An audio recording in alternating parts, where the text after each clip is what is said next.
My name is Allison Grant. I'm 32 years old, and this is a story about how the people who once told me I was worthless ended up begging me for a job. But let me tell you something up front. This isn't a tale about sweet forgiveness or second chances. This is a story about earning your worth when no one believes in you, and what happens when the tables finally turn. Back when I was growing up in Bowling Green, Kentucky, I learned pretty early that people are quick to judge you based on where you come from, what your parents did, or in my case didn't do, and whether or not you fit into their perfect little mold. My mom worked double shifts at the diner off Russellville Road, and my dad, well, he disappeared before I even turned 10. I used to imagine he was some secret agent or a musician on tour, but the truth is, he probably just ran from responsibility. So it was just me and my mom in our small 2-bedroom rental with a leaky roof and more roaches than furniture. Before I share what happened next, take a moment and tell me in the comments. What's your name and where are you watching from? I want to know who's brave enough to hear stories like this. Because this isn't just about business. It's about betrayal, resilience, and the kind of strength they never saw coming. If you've ever been underestimated or told you'd never be enough, I'm telling this for you. And if you're still with me, don't forget to like and subscribe, because what happened next changed everything. I never really fit in at school. While the other girls wore name-brand jeans and posted selfies from their parents' lake houses, I walked to class in thrift store sneakers, trying to hide the holes in my backpack.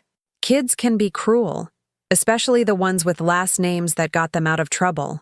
And Bowling Green? It's the kind of town where everyone knows your business, your mother's business, and what you had for dinner 3 nights ago. By the time I hit senior year, the judgment wasn't just coming from classmates. It came from teachers, counselors, neighbors, the very people who were supposed to be helping kids like me. They'd lower their voices when I walked into a room, ask if I needed extra time like I was some kind of charity case.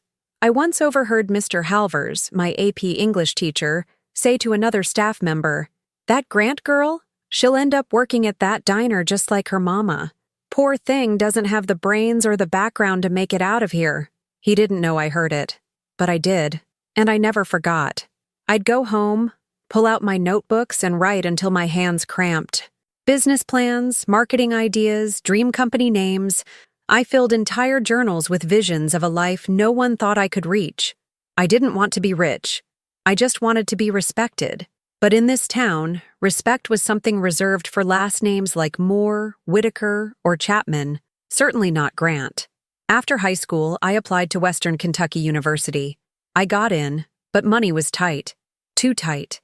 My mom cried when we realized we couldn't afford even half the tuition, so I did what I had to do. I took out loans, picked up 2 jobs, and enrolled part-time.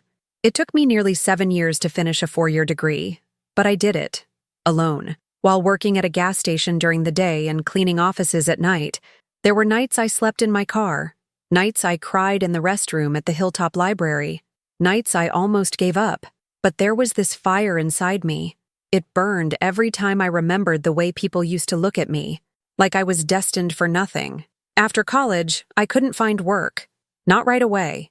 No one wanted to hire a business graduate from Bowling Green with no connections, no references, and no money to move to a bigger city. I applied everywhere, from fast food to entry-level admin jobs. And the worst part? Half the people who turned me away were the same ones who once judged me in school. Then came the interview that changed everything. There was this small family-run logistics company looking for an office manager. The CEO, Jason Whitaker, of those Whitakers, laughed during the interview when he realized who I was. "Allison Grant, from Old College Street? You want to manage my office?" He scoffed, leaning back like he was watching a comedy show. "I remember you. You used to sit alone in the cafeteria with that torn-up composition book." I wanted to stand up and walk out, but I didn't. I smiled, thanked him for his time, and walked out with my chin up, even though everything inside me was breaking. That night I promised myself, I will never beg for a seat at their table again. I would build my own. It started small. I found a remote gig managing inventory for a small Etsy shop, then another. I picked up graphic design, learned e-commerce on YouTube, and started my own online boutique with less than $500 in savings. I named it Grant and Grit. Fitting, right? I worked from my tiny studio apartment, fulfilling orders by hand, responding to every email personally, and pouring every cent I made back into the business. I didn't sleep. I didn't party. While people my age posted Instagram stories from Nashville clubs and girls' weekends in Miami, I was knee-deep in cardboard boxes and marketing funnels. By year 2, Grant and Grit hit 6 figures. By year 3, we expanded to wholesale. By year 4, I opened our first office. And by year 5, I had 17 employees, 4 of whom were single moms I hired because I knew what it felt like to be underestimated. But the part that really changed everything? When Jason Whitaker himself emailed my company, said he'd been following my growth, said he was impressed, said he was wondering if there might be any open positions for his nephew who just graduated college. I laughed for a full minute before I replied. Hi, Jason. Thanks for reaching out. Unfortunately, all our entry-level positions require a minimum of 3 years' experience, and we're highly selective about character and commitment.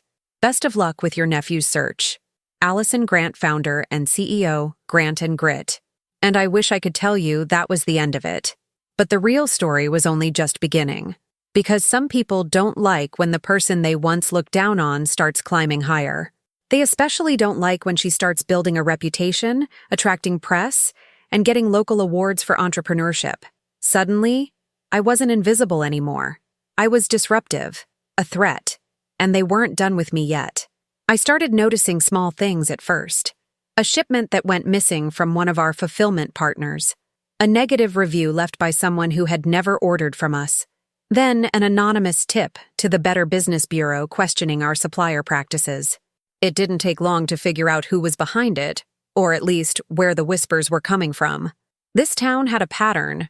When someone rises too far above where they're expected to be, the same hands that used to point and laugh suddenly try to pull you back down. But what they didn't realize is that I had built this company from the dirt up. There was no boardroom to fire me from, no family fortune to strip away. My grit was the foundation, and my history, every insult, every rejection, every slammed door, was the steel frame that held me steady. They could throw stones. I'd already been through the fire. Still, I wasn't naive. I hired a legal consultant, tightened all contracts, audited suppliers, doubled down on data security. What started as a simple boutique had evolved into a well-oiled system, and I wasn't about to let old enemies destroy what I had created with my bare hands. It was around that time that people started reaching out again. Old classmates I hadn't spoken to since graduation, teachers who once dismissed me. Even Mr. Halvers, the same man who once said I'd end up like my mother, sent a LinkedIn message congratulating me on defying the odds. Defying the odds. As if my life had been some kind of lottery win. As if what I had now wasn't the result of years of sacrifice, pain, and work so hard it nearly broke me. I responded to none of them. There was one email, though, that made me pause. It came from a woman named Brooke Patterson. Back in high school, Brooke had been the golden girl, president of the student council, captain of the cheer team, always surrounded by a crowd of admirers and yes men. She barely acknowledged me back then, except for the time she made fun of my shoes in front of everyone at lunch. Vintage or just broke, she'd said, with a chorus of laughter behind her. That line followed me for years. Now, 15 years later, she was asking for a meeting. I'm launching a line of wellness products, her email read, and I've always admired what you built with Grant and Grit. I think there's potential for collaboration. I stared at the screen for a while. Admired? Brooke had never even spoken to me unless it was to mock. But here she was, with polished words and a digital signature, acting like we were old peers. For a moment, I almost deleted the message. But then, something in me shifted. This was an opportunity, not to hurt, but to show. So I invited her to the office. She arrived 15 minutes late, wearing heels too high for Bowling Green's cracked sidewalks and carrying a tablet she never opened. Her smile was the same, polished, rehearsed, just wide enough to look genuine. This place is gorgeous, she said, glancing around the open concept floor plan, the exposed brick, the glass-walled meeting rooms. You've really done something amazing here, Allison. I motioned for her to sit, offering nothing more than a nod. She launched into her pitch, talking about essential oils and yoga kits and a lifestyle brand she was building called Glow and Grow. I listened, not because I was interested, but because I wanted to hear how she would spin herself now that she needed something. When she finished, I leaned back. "I'm curious," I said. "What made you reach out to me?" She paused for a beat too long. "Well, like I said, I've always admired your tenacity. You were always kind of driven, you know?" I tilted my head. "That's funny. I remember you saying something different about me in high school. Something about my shoes." Her cheeks flushed slightly, and for the first time, her smile faltered. "Oh, gosh. That was just stupid teenage stuff. You know how kids are." "Yeah," I said softly. "I remember exactly how kids were, especially the ones who thought they ran the place." She laughed nervously. "Well, we've all grown since then. Some people grow, others just get older." I didn't say it out loud, but it lingered in the silence between us. I stood up, the meeting clearly over. "I appreciate you coming by, Brooke. I'll give your proposal some thought." She stood too quickly, trying to recover the conversation. "Of course. Just think about it. I really think our audiences could overlap beautifully." I walked her to the door. "Take care." The moment she left, I deleted her file. That interaction sparked something in me. Not rage, not even satisfaction, but a clarity I hadn't felt in a long time. I didn't need revenge in the form of cruelty. I didn't need to slam doors the way they had slammed them on me. All I had to do was keep building, louder, stronger, higher than they ever imagined I could. Success was the echo they couldn't ignore, but life has a way of testing that resolve. The following month, we hit a snag. Our payment processor froze a large batch of transactions, claiming irregular activity. It turned out a coordinated attack had targeted our site, flooding it with fake orders and triggering fraud flags. Someone had tried to sabotage us from the inside. I had my suspicions. There were only a handful of people who would gain from watching me fall. Jason Whitaker's company had been struggling publicly. Rumors of layoffs, internal disputes, and missed investor calls filled the local business circles. Meanwhile, our numbers kept climbing. He had gone quiet ever since I turned down his nephew. Too quiet. I hired a cyber forensic analyst. Within weeks, we traced the origin of the attack to a masked IP, but the digital breadcrumbs eventually led to a device linked to a Wi-Fi router registered under Whitaker Holdings. It wasn't definitive proof for a courtroom, but it was enough for me. I didn't call him. I didn't threaten legal action. Instead, I did something far more strategic. I bought out a small, family-owned logistics firm that had been Whitaker's backup supplier. They had been struggling and were on the verge of closing. With one offer, I not only saved their business, I also redirected all their operations under Grant and Grit's umbrella. That move created delays in Whitaker's delivery chains. Just enough to make noise, just enough to get noticed. And it worked. A few weeks later, I got a call from a private number. I answered out of curiosity. "Allison," the voice said. "This is Jason." I waited. "I think we may have gotten off on the wrong foot." I smiled into the silence. "Oh, I don't think we did." He cleared his throat. "Look, I know there's been some tension, but I think we both care about this town, its economy, and the example we set for future entrepreneurs. Maybe we could meet, talk strategy, collaborate. The word sat in my ear like poison dipped in honey. I declined the meeting. Then I posted a blog. It was titled, "What Happens When They Doubt You, and You Win Anyway." It didn't mention names. It didn't need to. The message was clear, and it spread like wildfire. By the end of the week, our site traffic had doubled. Sales tripled, and applications poured in, people wanting to work for the company that refused to bow. But revenge wasn't about punishment anymore. It was about legacy. And I was just getting started. I wasn't prepared for the letter. It came folded in a plain white envelope. No logo, no return address. Just my name written in neat, slightly slanted handwriting. It had been slipped under the office door one morning, sometime before I arrived. I almost tossed it aside, assuming it was junk or another thinly veiled threat trying to rattle me. But something about the handwriting stopped me. There was a familiarity I couldn't place, like a voice you haven't heard in years but would recognize anywhere. Inside was a single sheet of paper. No date, no greeting. "You were never supposed to win, but you did, and I'm sorry.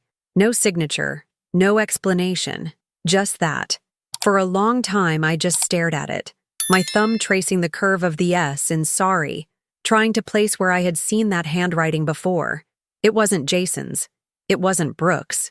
It was softer than either of theirs, more careful, and it shook something loose in my memory, something I hadn't touched in over a decade. Her name was Delia Marston. She had been my closest thing to a friend in high school, though even that title was a stretch. We used to sit in the back of English class, whispering about books we both pretended we hadn't already read twice.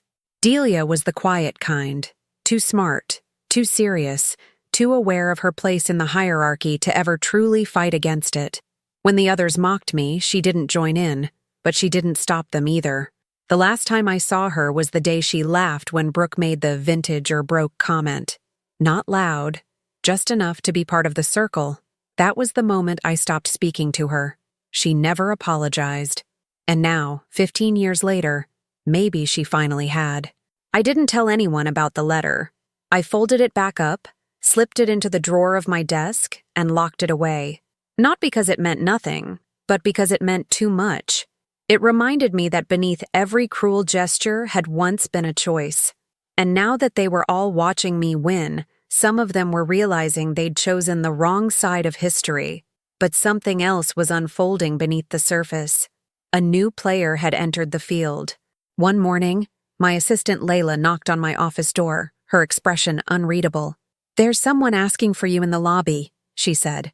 "Says he's from Paragon Industries." I looked up sharply. Paragon was a regional conglomerate that owned everything from manufacturing plants to commercial properties across Kentucky and Tennessee. They were big old money, and they never showed up unannounced. Did he give a name? Brent Walker. It didn't ring a bell.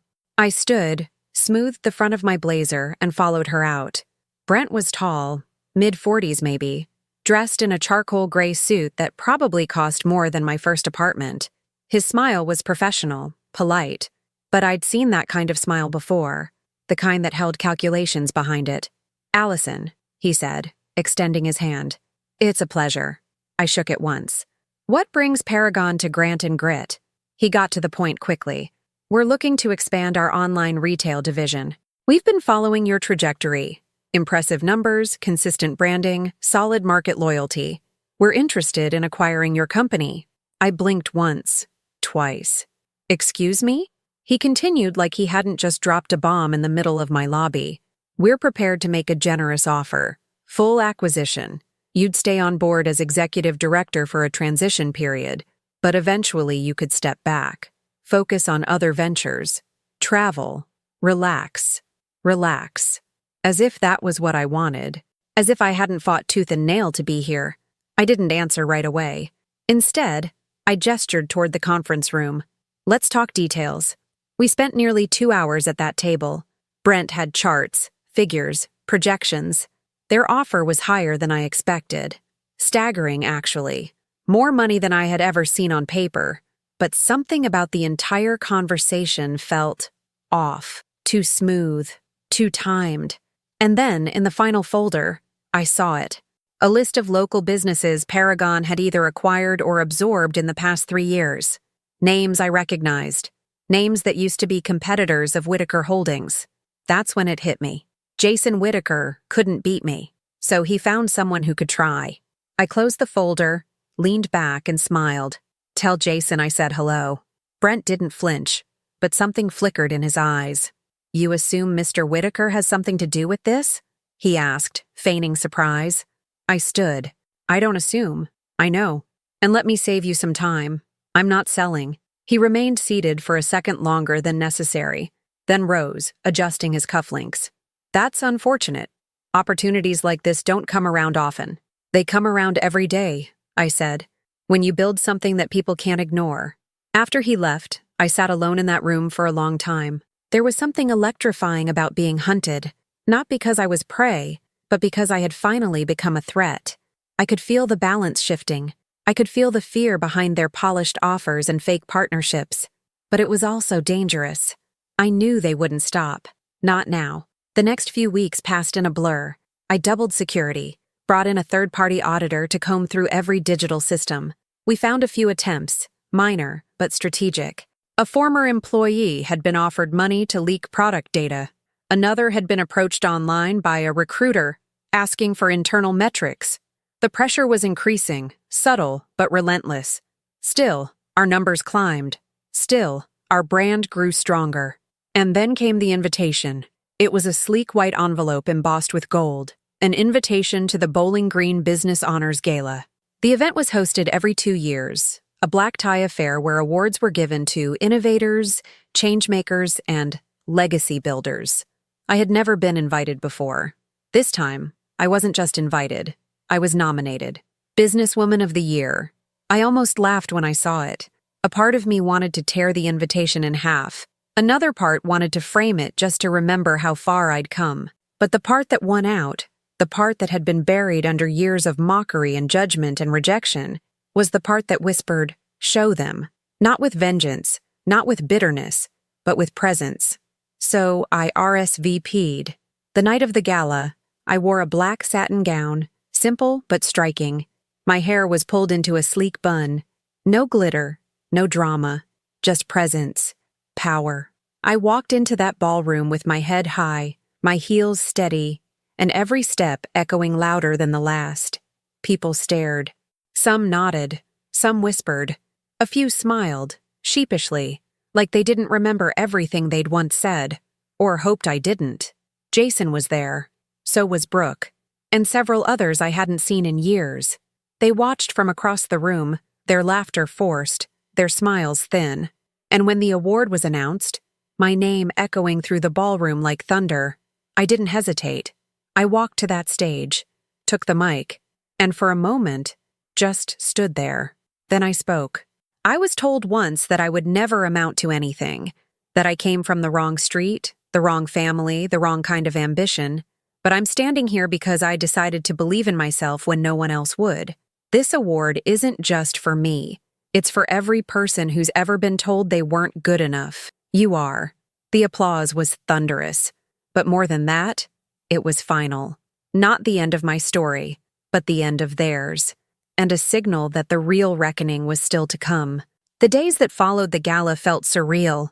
I had returned to the same town that once crushed me, walked into the most prestigious event it had to offer, and walked out with the highest honor. People I hadn't seen in years now referred to me as an inspiration, as if that erased the years of silence, the years of cruelty. I didn't seek their apologies anymore. What I wanted, what I had always wanted, was respect. Not the kind that's handed out in social clubs or inherited through family connections, but the kind that's forged in fire, earned by surviving and rising and building without permission. But something changed in me after that night. I no longer felt the same burning desire to prove them all wrong. I had already done that.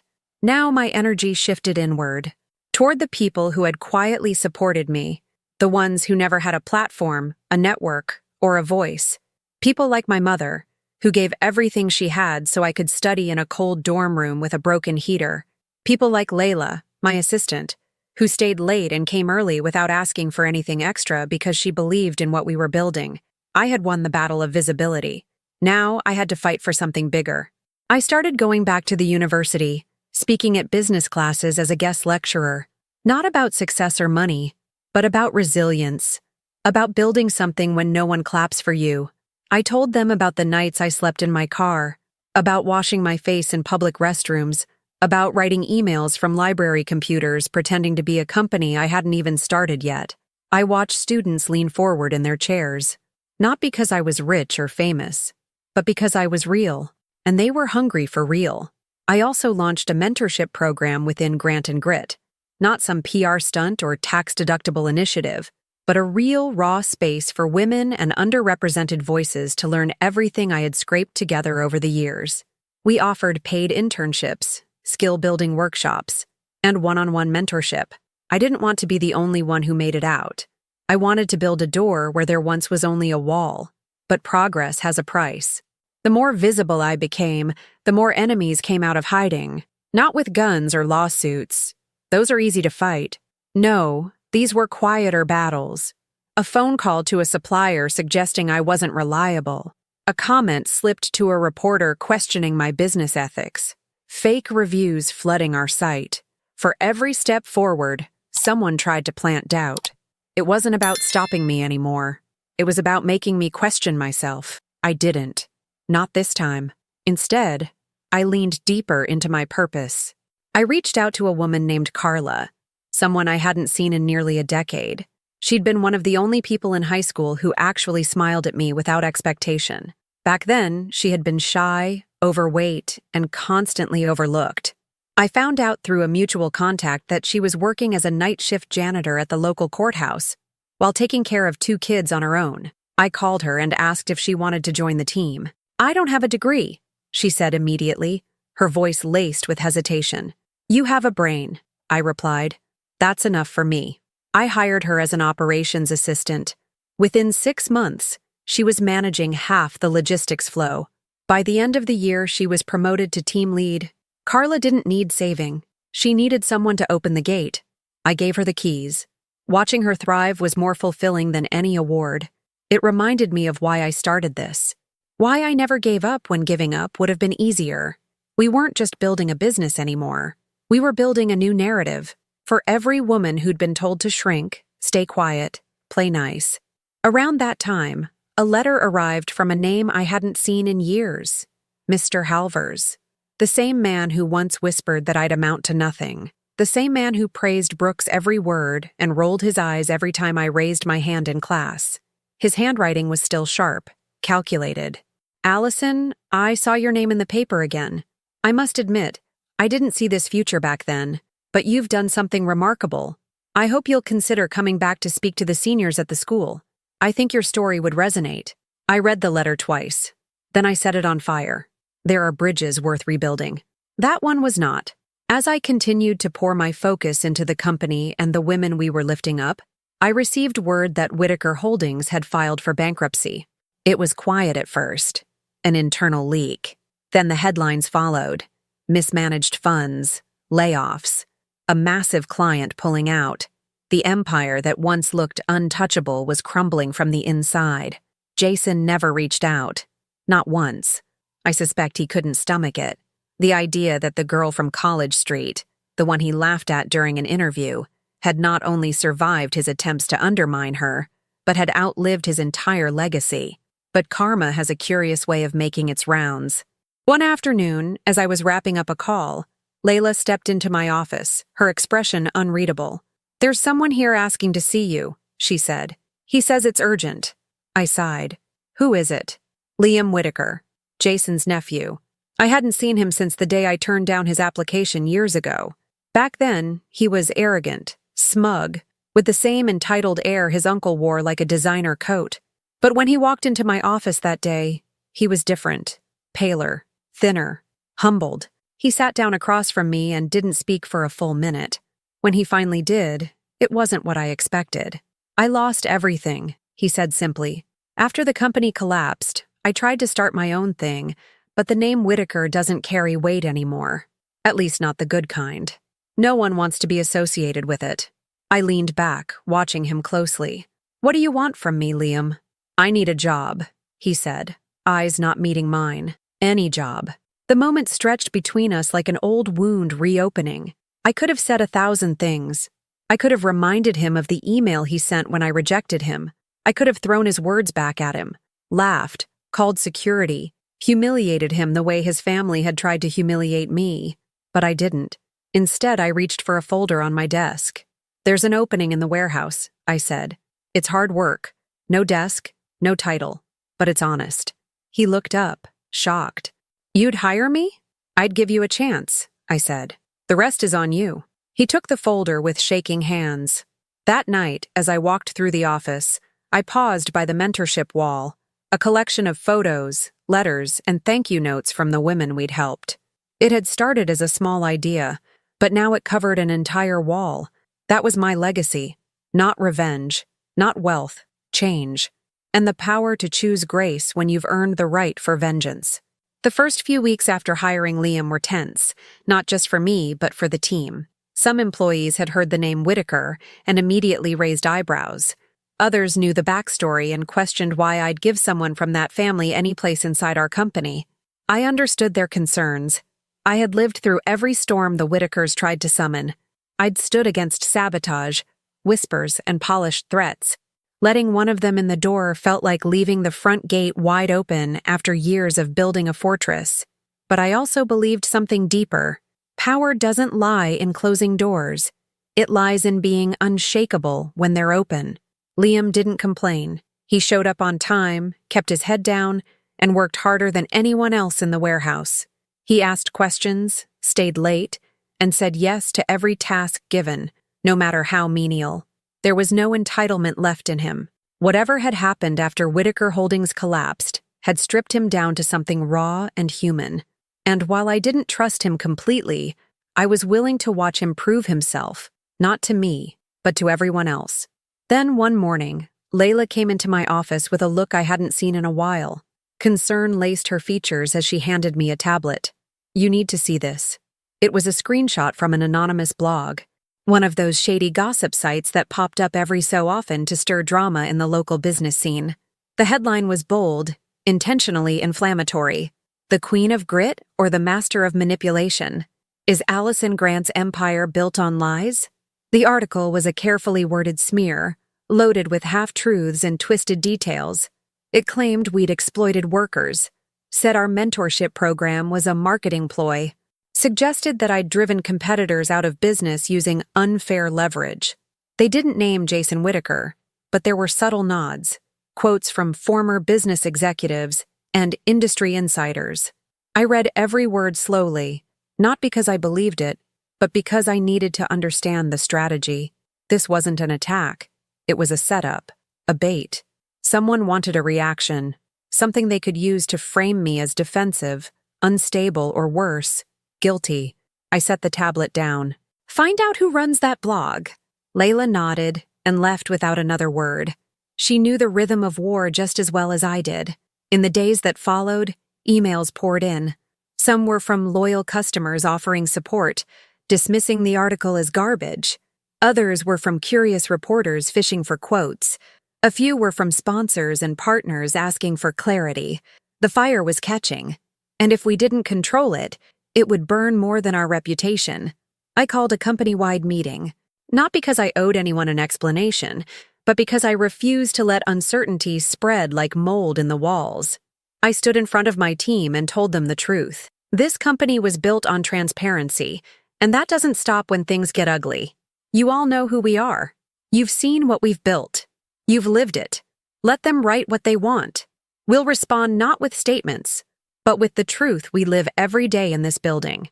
They applauded, not out of politeness, but out of something deeper: loyalty, belief. Still, the storm kept circling. A former employee who had been let go for misconduct gave an interview, adding fuel to the blog's claims. A local radio host invited anonymous callers to share their Grant and Grit horror stories. It was orchestrated, precise, designed not to bring us down, but to wear us out. And then the most dangerous blow came: an email from our bank. They were launching an internal review of our accounts after receiving an anonymous tip about financial irregularities. I knew there were none, but I also knew how these things worked. The mere shadow of suspicion could freeze assets, delay payments, scare investors. I sat in my office long after everyone had left, the city lights casting faint patterns across my desk. I thought about the journey, every step of it, from those cracked sidewalks in Bowling Green to this tower of glass and grit. And I realized something with a sharp clarity. This wasn't just about me anymore. It hadn't been for a long time.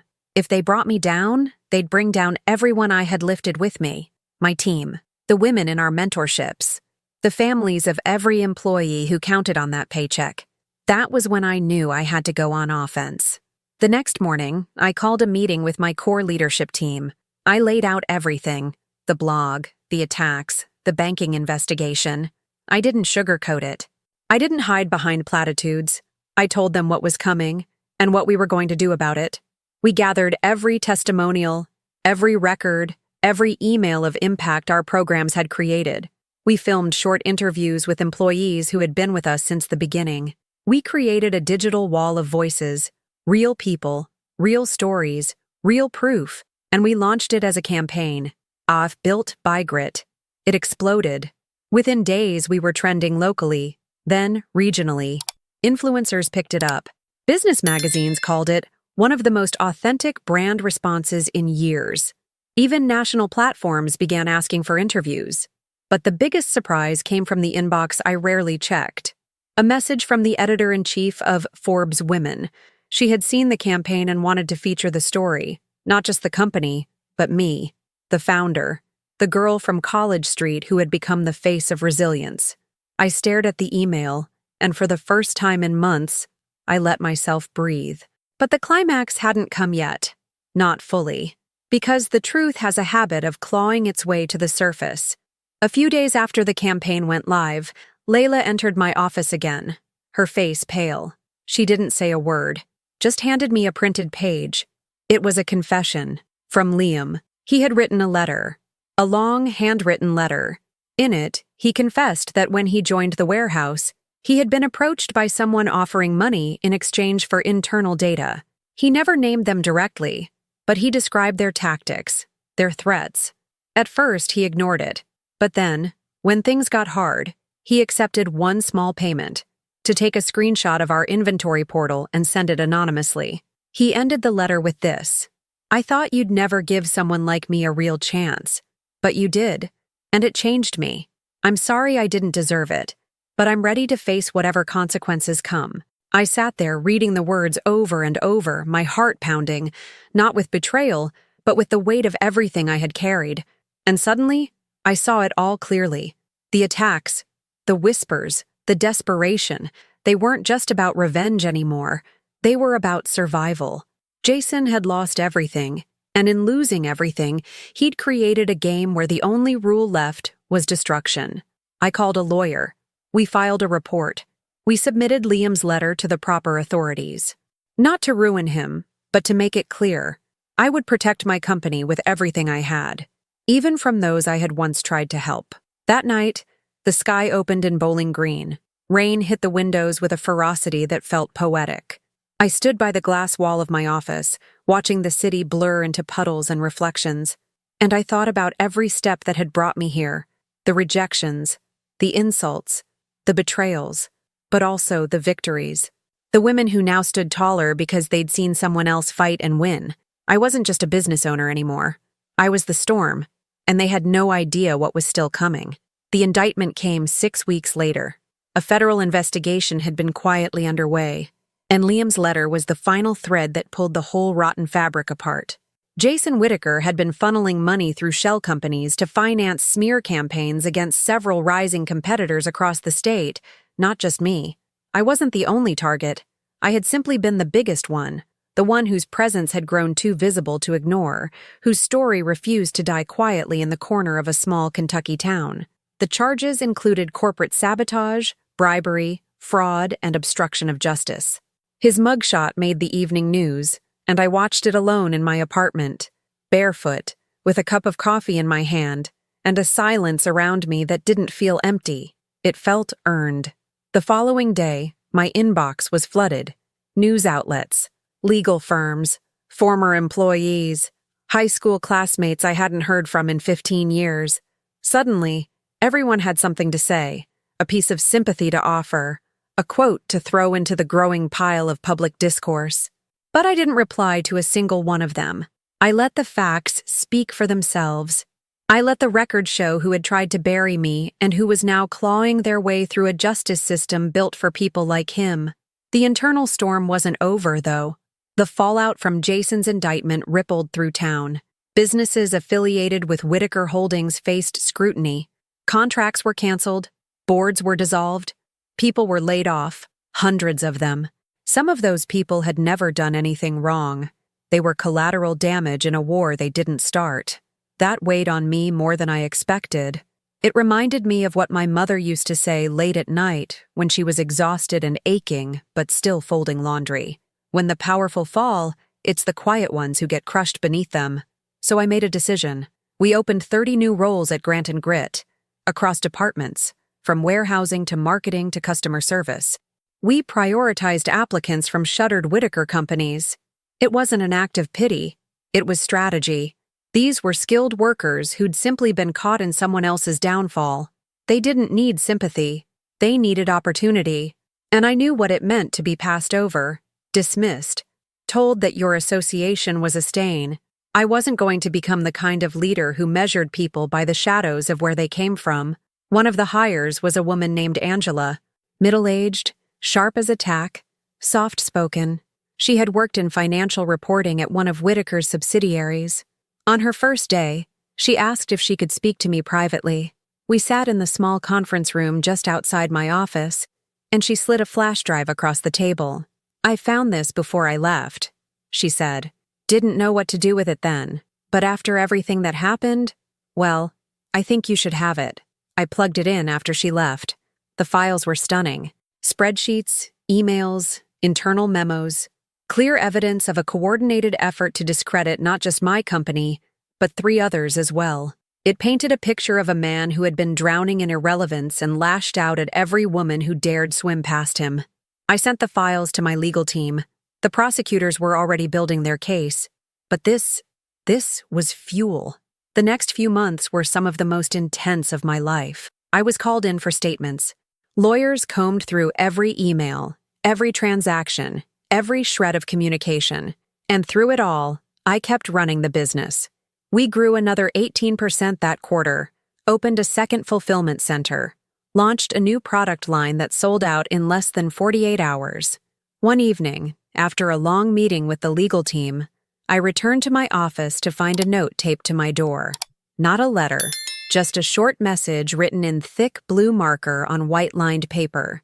"You built what we could never destroy. Respect." It wasn't signed. I didn't need it to be. Whether it was Brooke, Delia, someone else entirely, it didn't matter. They had finally said the one word I had fought for all these years: respect.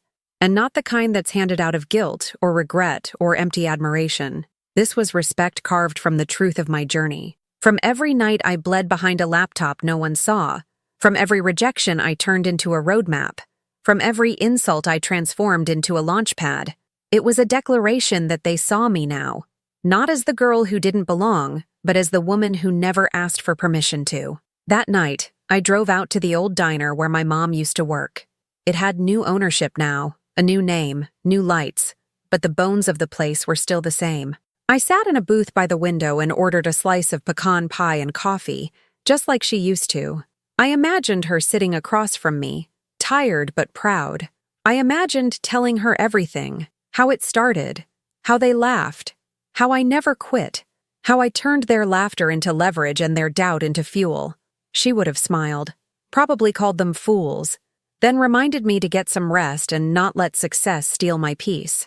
I stayed there until the coffee got cold and the sky turned orange outside. In the final hearing of the Whitaker case, Jason took a plea deal. He avoided the full sentence, but agreed to pay damages to the companies affected by his actions. Part of that included a direct settlement to Grant and Grit. The sum was significant, 7 figures. But it wasn't the money that mattered. It was the line in the public record, the one that said, "In recognition of damages caused to the business and reputation of Allison Grant." I printed that document and framed it, not because I needed validation, but because I wanted a reminder of the storm I survived, of the ashes I walked through and the empire I built standing in them. A year after the trial, I stood on a different stage, this time in New York. I had been invited to speak at a national conference on women in entrepreneurship. The room was massive, filled with over 1,000 faces, many of them young, eager, still full of questions about their own worth. I told them the story, not the polished version, not the press-approved one, the real one, the girl who got mocked for her thrift store shoes, the college student who cleaned offices at night and wrote business plans in silence, the woman who faced a machine built to silence her and chose to speak anyway. I ended the speech with this: "They told me I wasn't good enough, so I built a life where their opinion didn't matter. They tried to bring me down, so I rose higher. And now, they ask me for jobs." The applause was deafening. As I stepped off the stage, a young woman stopped me. She had tears in her eyes and a notebook in her hands. How do you keep going? She asked. When no one believes in you. I smiled. You become the first one who does. 2 years later, on an unusually cool April morning in Bowling Green, I unlocked the doors to our newest community center. It wasn't branded. There was no Grant and Grit logo, no corporate design, no influencers waiting outside for photo ops. Just a simple sign over the entrance. The Foundry. A name my mother would have loved.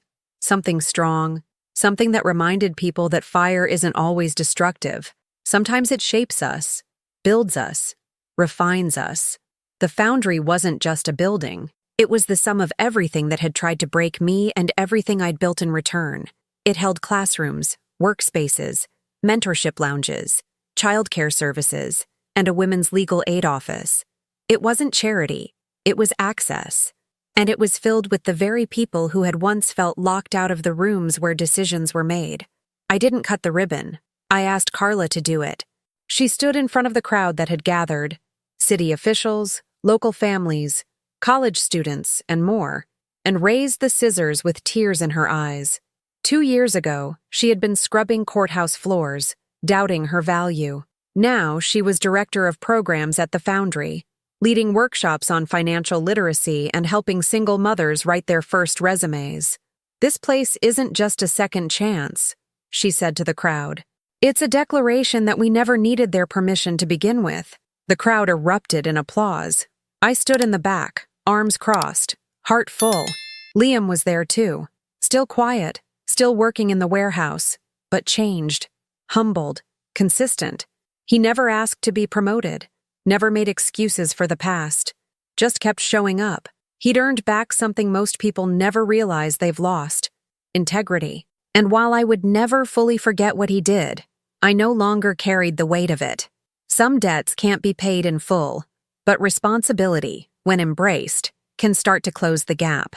After the ribbon was cut and the tours had begun, I wandered down one of the quiet hallways toward a room that still smelled of fresh paint. Inside were shelves stacked with books, notebooks, and handwritten letters from women across the state. Letters of gratitude, stories of transformation, testimonies from women who started their own businesses, left abusive homes, went back to school, raised their kids with new strength.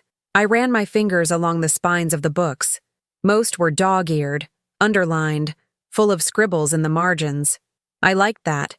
It meant they were being used, lived in. A soft knock came from the doorway.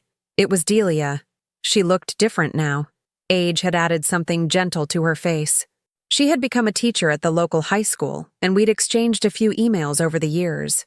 Nothing deep, nothing personal, just fragments of shared history, cautiously offered. "Can I talk to you for a minute?" she asked. I nodded and stepped aside. She looked around the room for a while before speaking.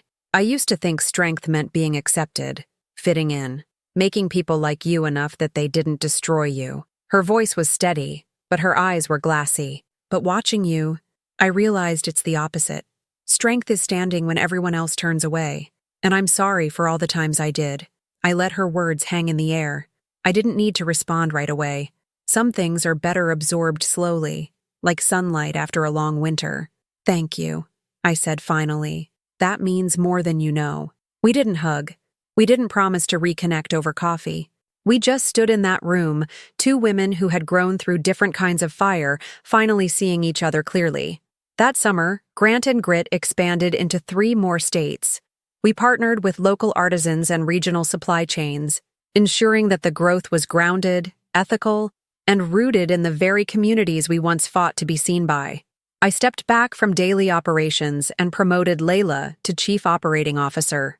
She was the first person I'd hired and the last person I'd ever need to question. She ran the company like it was her own, because in every way that mattered, it was. I took more time for myself, too. Not vacations or shopping trips or luxury retreats. Time to breathe, to sit by the water with no phone, to read fiction again, to visit my mother's old resting place and tell her how far we'd come. One particular afternoon, I sat on the back porch of the farmhouse I'd bought just outside of town. It wasn't flashy, just land, trees, and silence. A small garden, a rescue dog named Mercy, and peace. Real peace. The kind that doesn't come from winning, but from healing. A letter arrived in the mail that day, handwritten, stamped, addressed from a return sender in Tennessee. Brooke. I unfolded it with a slow breath. Allison, I don't expect forgiveness. I wouldn't know what to do with it even if you gave it. But I watched your speech last month and it cracked something in me. I realized I spent so much of my life trying to be seen by people who didn't matter that I became invisible to the ones who did. You were never the problem. We were.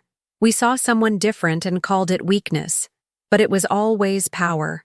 Quiet, steady power. Thank you for showing us. Brooke.